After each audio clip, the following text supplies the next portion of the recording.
So welcome back everyone. आज मैं Honda CBR 600 का रिव्यू रिकॉर्ड करने के लिए जा रहा हूँ और इसी बाइक की पिक्चर आपने अभी थंबनेल में भी देखी है।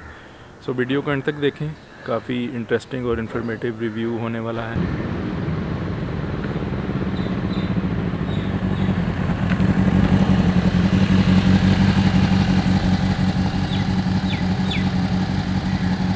सो गाइस, भाई आरजू ने हमें दोबारा ज्वाइन किया है। इससे पहले आपने उनकी GSX-R 600 का रिव्यू देखा था और आज उनकी CBR 600 का हम रिव्यू कर रहे हैं, जो होंडा CBR 600 है। ये आज हम आपको इसका कंप्लीट रिव्यू देंगे और डिटेल्स पूछते हैं ये कौन सा मॉडल है, और बाकी फर्दर जो इसकी डिटेल्स हैं वो हम भाई आरजू से पूछते हैं। स्टार्ट से बताएं कौन सा मॉडल है ये, और बाकी डिटेल्स भी इसकी शेयर करें। ये होंडा CBR 600 RR 2005 मॉडल है। या 600 RR सीरीज़ सीरीज़, ओके। और काफ़ी अच्छी बाइक है। मॉडल इसका आपने बताया है 2005 मॉडल। ये 2005 है। 2005 मॉडल है। EFI इंजन में आती है ये भी EFI इंजन के साथ। जी, कार्बोरेटर नहीं है, EFI इंजन है और बहुत अच्छी बाइक है माशाल्लाह। सुजुकी और होंडा में कंपैरिजन क्या देखते हैं इन दोनों मॉडल्स का? आपके पास GSX-R 600 भी है। सुजुकी अपनी जगह पे है, होंडा का एक अपना चार्म है। सो आप दोनों की राइड को एंजॉय करते हैं? जी बिल्कुल। ये थोड़ी सी हीट होती है जी, जो कि जिक्सर में तो बिल्कुल भी प्रॉब्लम नहीं आती, लेकिन इसका थोड़ा सा होता है, लेकिन वो भी आप कवर कर लेते हैं, उसमें कोई इतना मसला नहीं है ज़्यादा। कोई इतना मेजर वो इशू नहीं है? नहीं, कोई इतना ज़्यादा नहीं है। अगर उसका वो 110 पे जाके उसका हीट सेंसर ऑन होता है तो इसका 70-80 पे हो जाता है, लेकिन कोई नहीं, आप रेगुलर चलाएं तो कोई इतना बड़ा इशू नहीं है ये। ओके। सो फर्दर हम सस्पेंशन वाइज अगर इसको देखें, इसको और सुजुकी को देखें तो सेम है, सेम सस्पेंशन। और ब्रेक्स वगैरह इसमें हमें कौन सी मिलती हैं? उसमें टोकीटो की थी, इसमें निसिन की ब्रेक्स हैं। की, ओके।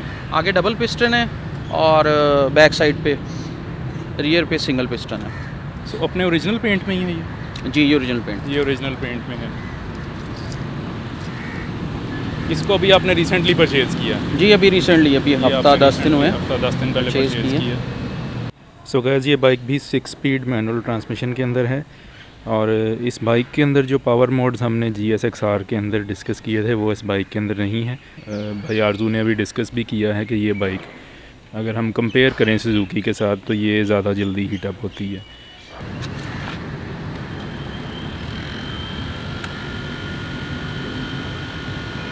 ये इंडिकेटर्स आपने आफ्टर मार्केट इंस्टॉल किए हैं? ये आफ्टर मार्केट। ये आफ्टर मार्केट हैं। इसके अपने किस तरह से आते हैं? अपने इसके वो जो ऑफ वाइट लाइट होती है वही होती है इसमें। ओके। इसमें हेलोजन चेंज किए हैं और इंडिकेटर्स फ्रंट आफ्टर मार्केट लगाए। सो हमने जैसे सुजुकी में स्पेयर पार्ट्स की बात की थी, तो जैसे आपने बताया था as compared to Suzuki Honda के पार्ट्स महंगे हैं जी। तो कितना फ़र्क है इसका और उसकी? काफ़ी फ़र्क है। ओके। लेकिन इतना भी नहीं है, लेकिन थोड़े से एक्सपेंसिव हैं इसके पार्ट्स। और उसमें इंजन ऑयल 2.90 लीटर डलता था, इसमें 3.5 लीटर। इसकी कैपेसिटी ज़्यादा है जी इंजन ऑयल की। हाँ जी। और पार्ट्स की अवेलेबिलिटी दोनों की आसान है? आसान है, दोनों के मिल जाते हैं।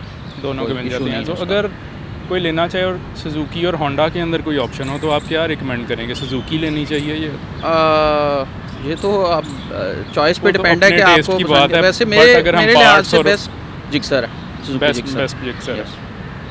हम हर लिहाज से उसको देख लेते हैं, पार्ट्स की प्राइसेस के लिहाज से भी और अवेलेबिलिटी और each and everything. So long tours की अगर हम बात करें सुजुकी और इसको कंपेयर करते हैं, फॉर एग्जांपल ये बेटर है या वो बेटर है? लॉन्ग अगर जैसे हम बात करते हैं कि वो हीटअप भी कम होती है, वो कम होती है, ऑब्वियसली सुजुकी बेहतर है, सुजुकी बेस्ट है। और अभी ठीक है, अब जिन भाई के पास थी वो मुल्तान से राइड करके लाए इसको लाहौर। ओके। तो कहते हैं कि रास्ते में कोई प्रॉब्लम, कोई मसला नहीं हुआ, बिल्कुल ठीक चली है। आई थिंक शेप वाइज लोग इसको ज़्यादा प्रेफर करते हैं सुजुकी की निस्बत। कुछ इसकी लुक्स उससे ज़रा बेटर हैं उससे। बाकी अगर हम एक ओवरऑल एनालिसिस निकालें तो हम ये कह सकते हैं कि सुजुकी बेहतर है। सुजुकी जिक्सर ज़्यादा बेस्ट है। इसके भी फ्रंट अप फोक शॉक्स हैं और वैसे ही पीछे सिंगल, जैसे शॉक सुजुकी में ही थे। यस, सेम उसी तरह की सस्पेंशन उसी तरह से है। यस।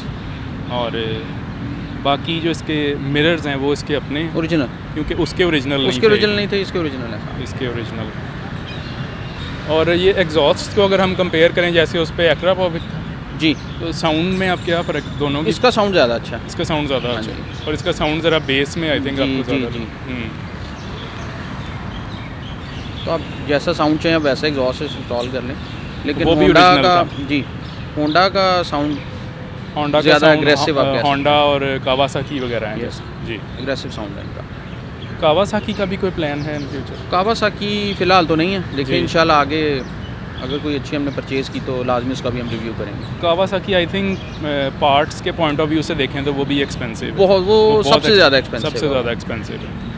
होंडा और सुजुकी हम कह सकते हैं और यामाहा, यामाहा ये फेमस ब्रांड्स है लोगों की। बिल्कुल कावासाकी भी बहुत फेमस है लेकिन बहुत एक्सपेंसिव बाइक है। एक्सपेंसिव है। और ये अगर हम इकोनॉमिकल पॉइंट ऑफ व्यू से देखें तो होंडा और yes, Suzuki best yes. Suzuki को हमने जो जिक्सर थी 9 मॉडल, उस पे हमने टूरिंग हैंडल बार इंस्टॉल की थी। इसकी ओरिजिनल है, ओरिजिनल 2 पीस में होती है ना, ये 2 लेफ्ट पीस राइट में होता है, ये अलग-अलग लेफ्ट राइट और शॉप आप के इसको भी फर्दर एडजस्ट कर सकते हैं। जी बिल्कुल कर सकते इस हैं। ये लेवल अप डाउन में नहीं है, ये लेफ्ट नहीं, राइट नहीं। करने के लिए आप Yes, उसको एक्सपेंड yes. कर सकते हैं। ओके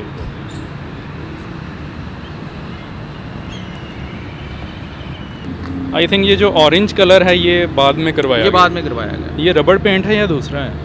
ये मेरे ख्याल में सिंपल ही हुआ हुआ ये सिंपल लग रहा सिंपल हुआ हुआ है। इसका ओरिजिनल आई थिंक ब्लैक या ब्लैक ही था। या सिल्वर में आता है। ब्लैक में ही आता था। है। Okay okay. सो फर्दर मैं आपको ये भी बताता चलूँ कि इस बाइक के ऊपर योशिमुरा का ओरिजिनल एग्जॉस्ट जो कंपनी फिटेड एग्जॉस्ट है, अभी तक वही एग्जॉस्ट आप इस बाइक के ऊपर देख सकते हैं। और अभी आपको हम इसका साउंड टेस्ट भी देंगे।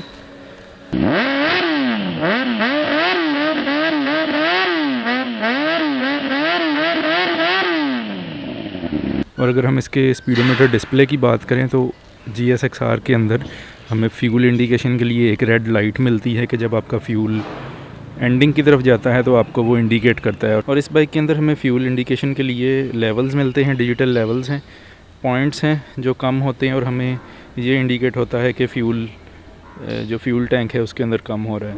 ये डिफरेंस है GSX-R का और इसका फ्यूल इंडिकेशन के बारे में कि उसके अंदर हमें एक रेड लाइट मिलती है और इसके अंदर हमें डिजिटल इंडिकेशंस मिलती हैं।